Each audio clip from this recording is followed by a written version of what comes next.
How's it going out there? I'm Mike, and today I'm going to talk to you about 7 companies that have absolutely killed it as of late, but I think are still really strong buys here in 2021. I'm seeing a lot of people ask, what is that next Tesla stock?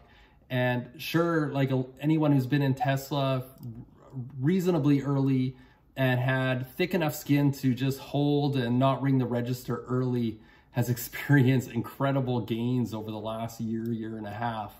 And the EV sector as a whole is really attractive, and there's a whole new wave of investors wanting to invest in the disruptive energy that's going to make our world better.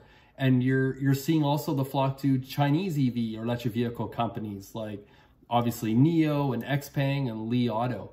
And I think there's actually a place for in everyone's portfolio for exposure to EV. And I have no doubt that Tesla and NIO are going to be the leaders 5, 10 plus years from now, as winners typically just keep on winning. But maybe if you feel like you maybe missed out on Tesla or are not sure, or maybe you're too heavily weighted in Tesla and don't really have a lot of diversity and trying to find where you might find other opportunities like that, what I have today might be a little bit interesting for you. Is I'm going to show you some data that might be eye-opening, and I'm really going to try and show you that there really is other generational wealth creating opportunities out there. So if you like this kind of content, please subscribe to the channel and like this video, and let's get on with it.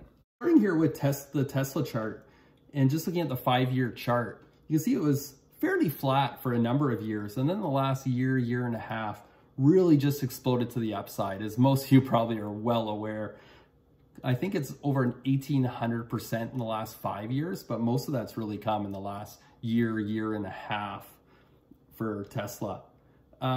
So for any of you that may be holding it and thinking, are the best days behind Tesla? I'm not really going to be talking about Tesla today, but I think with what I'm going to show you, it might kind of show that doesn't necessarily have to come to an end anytime soon as far as the exponential growth of both not only revenue, but of the stock price. And so just looking further here, this is the Tesla stock here in red. And I have that overlaid with a number of other stocks. So the bold red one is Tesla here. And first, I'm going to go through a number of other stocks here, but this is the total return over 5 years. And I've picked these stocks based on some of the stocks I actually have in my portfolio. I haven't necessarily held them all 5 years. And then also, I'm also going to show you 1 or 2 from my watch list that maybe I never pulled the trigger on as well. But starting with C Limited. So that's the Southeast Asia or Latin America e-commerce play. And so that's in gold right here. So they actually also offer a platform for cell phone video games and PC games, and also a digital payment platform as well.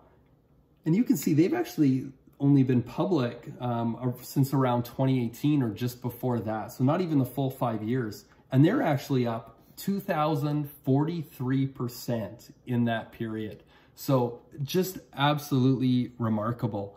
And not only that, but they still only have a market cap of 108 billion. And so you think, well, they've been on a big run. They've obviously had huge revenues during that time because that's generally what drives stock price.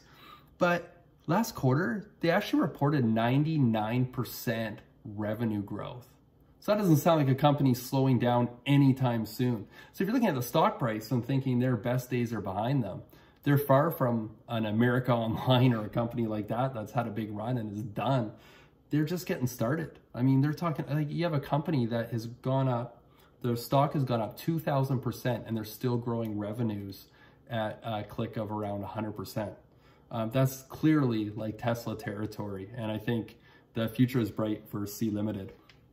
I am a shareholder. I got in quite late on this one, and it was expensive, as these stocks are always going to trade expensive. I actually bought it earlier in 2020, but I've done exceptionally well on it already and plan to hold it for years to come unless my thesis changes or something fundamentally changes about the company. That's when I would really consider selling. So looking below the red one, the next one down in purple here is actually Square. And this is one of my highest conviction conviction stocks. I've actually held it since 2017, I believe. And you know, they're the fintech company that offers the whole suite of services for small businesses that they need to process payments, for record keeping, accounting, invoicing, even small business loans. They also have their Cash App. They also, on the Cash App, you can also buy stocks, purchase Bitcoin, that sort of thing. So a very disruptive company that's growing also incredibly quickly. So again, almost Tesla-like territory over the last 5 years. 1,765% return over the last 5 years. So are they almost done? Well, they actually reported revenue growth of 139% last quarter. Now I have to give a caveat there because the way they report revenue actually includes Bitcoin purchased on the app. So it looked like revenue was even a lot higher than it was, but nonetheless, just growing incredibly fast. And a company I plan to hold, and if anything, add to here in the future and through 2021. So, and as I say, holding is the same as buying because it's no different.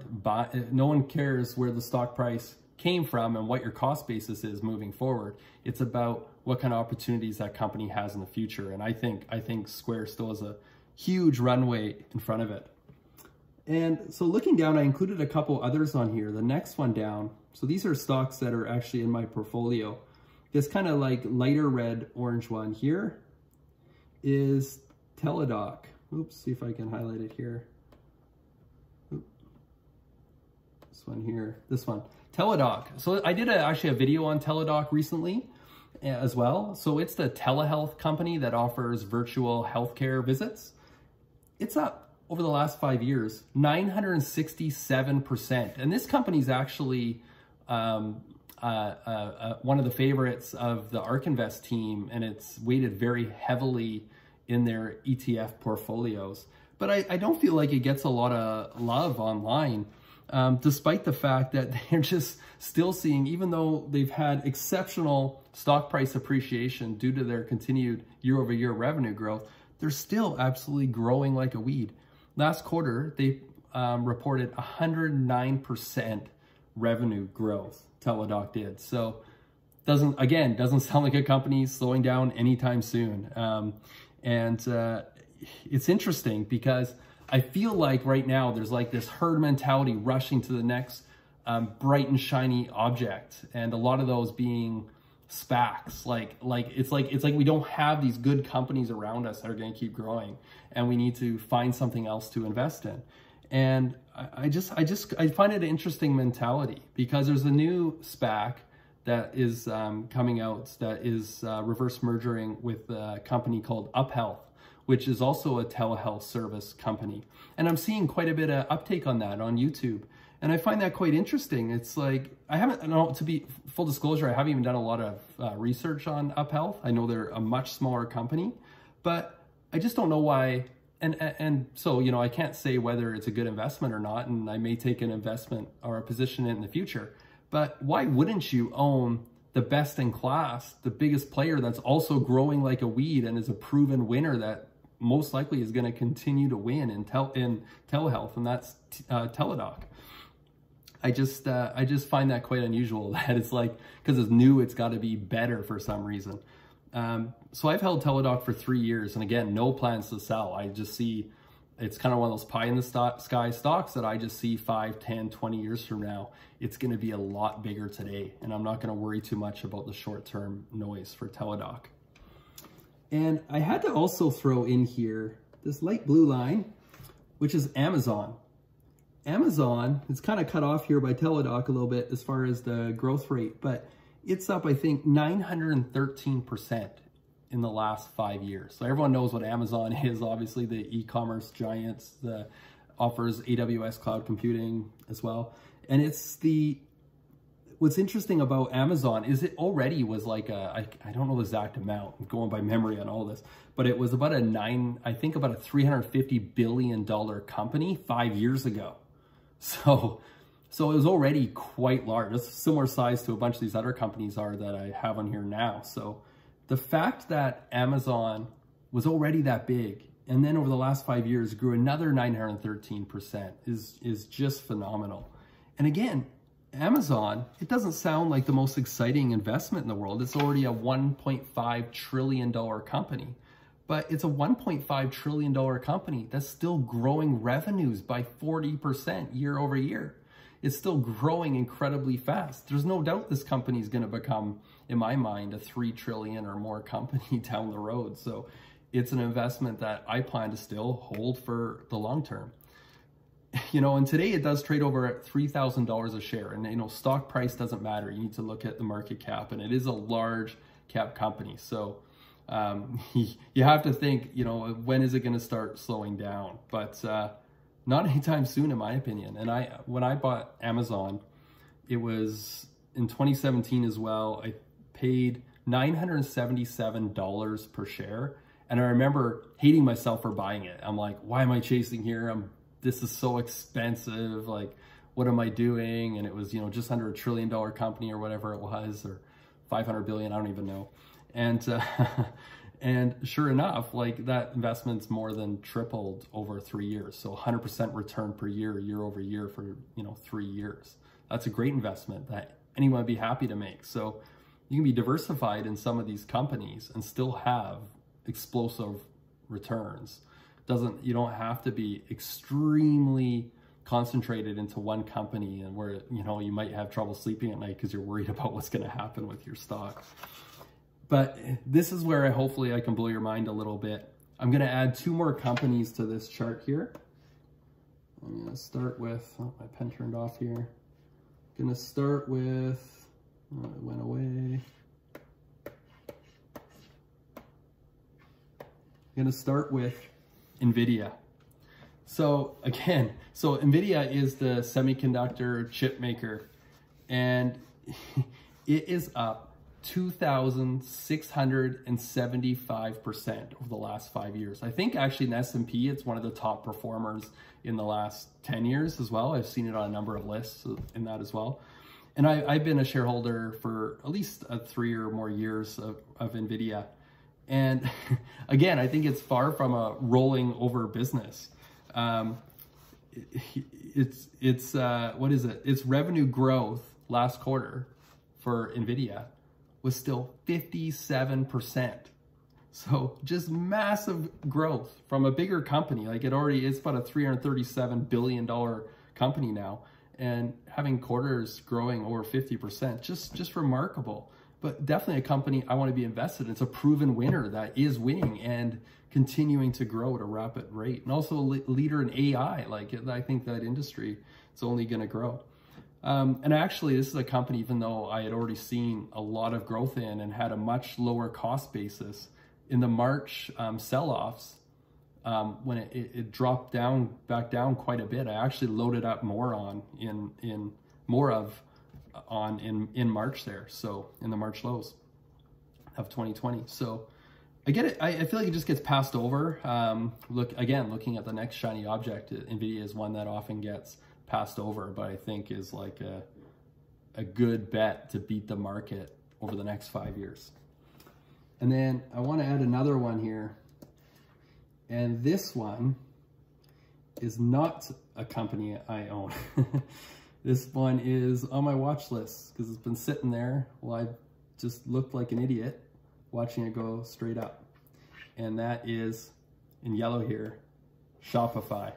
So Shopify is up 4,878% over the last 5 years. So Shopify is they offer online commerce for small businesses, basically, in a way kind of disrupting even Amazon's model for e-commerce. And so just absolutely remarkable returns. And they're still only a $183 billion company.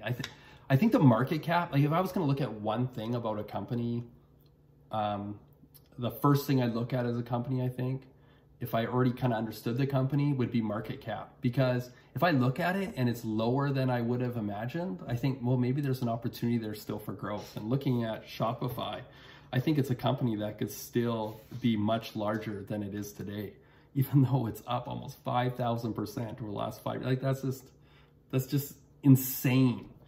And last quarter, so again, is this company rolling over? Is the best days behind it?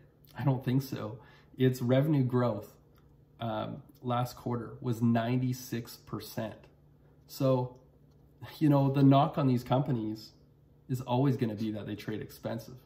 But I don't think you use traditional valuation metrics when you look at Tesla, when you look at NIO, when you look at any of these other stocks I have here that have growth rates anywhere between 40 and 100% per year. You can grow into almost any valuation pretty quickly with those kind of growth rates. And that's the kind of growth rates you get when you invest in disruptive innovation.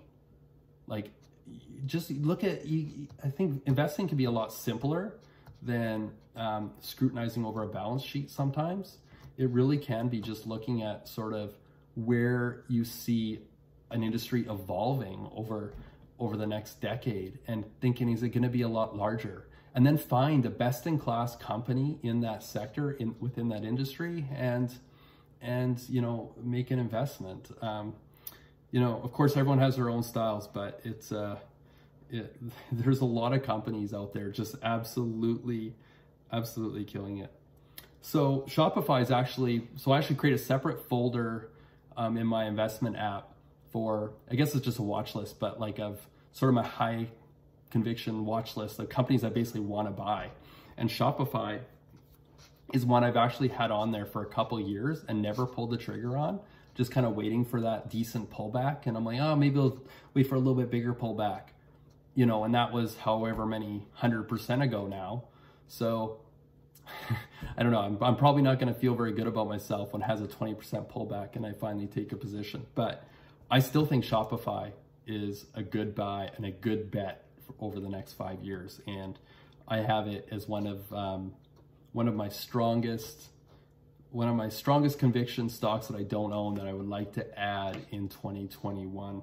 So I'm looking forward to hopefully taking at least an initial position in Shopify sometime, hopefully in the first part here of 2021.